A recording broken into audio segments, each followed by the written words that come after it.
Nu, es kaut kur lasīju, ka Balī bija baigā problēma ar to, tāpat kā Ķīnā, ja, Indonēzija. Tāpat kā Ķīnā, ka viņiem ir pa liela dzimstība. Un tad tur bija reāls valdības ierosinājums, ja, lai mazinātu dzimstību. Piedāvāja vīriešiem veikt vasektomiju, ja, kad tur kaut ko, lai nav. Un katram čalim, kas to dara, valdība deva moci. Tā viņi dabūja, ka baigi daudz brauca moči. Sorry. Bet man liekas, ka mums viss notiek jau riktīgi labi. Tik daudz, man liekas, šovasar ir tik daudz cilvēku ar velosipēdiem, ka tas jau tev vajadzētu būt drusku nērti, ja tev nav. Un tā. Daudz lielāku atbalstu no vietām kolosālām. Tā kā Piens ir, man liekas, vidēji ļoti draudzīga vieta. No ritenim ļoti draudzīga vieta. Kā ar lielveikaliem? Viņi arī gaida, viņi braucēs? Nu, vat nē vēl. Viņiem vajadzētu gaidīt. Jo cilvēki ar riteni, es zinu, ka viņi ļoti iepērkās. Riteni braucot cilvēki, kas ir baigi izsaltus, taču viņiem visu laiku gribās ēst.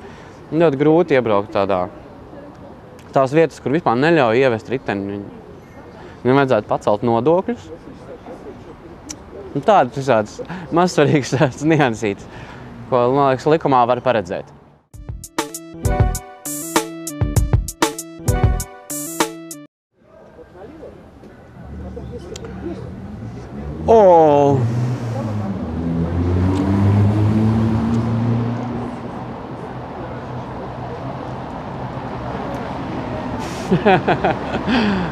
Nē, to mums tieši vajag atpakaļ.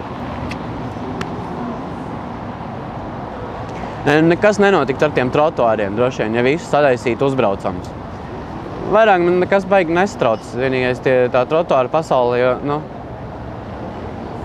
kas ir baigi dīvaini, ka riteņiem nav smukas nobraukt to vītas, ja, no trotuāra uz trotuāru. Bet tur, kur uzbrauc mašīnas, tur ir. Kas ir baigi dīvaini, jo mašīna, es uz apmales varu uzbraukt, ja baigi vajag, jā. Jā, ne uz tādas vien var tikt. Ar dēli, ja tev ir, vai trapas, ja tev ir līdzi. Ko, man liekas, šoferiem katram vajadzētu trapu. Un riteni to ir daudz grūtāk izdarīt. Un, man liekas, ka to varētu. Vairāk arī neko baigi nē. Publiskā dušas nevajag?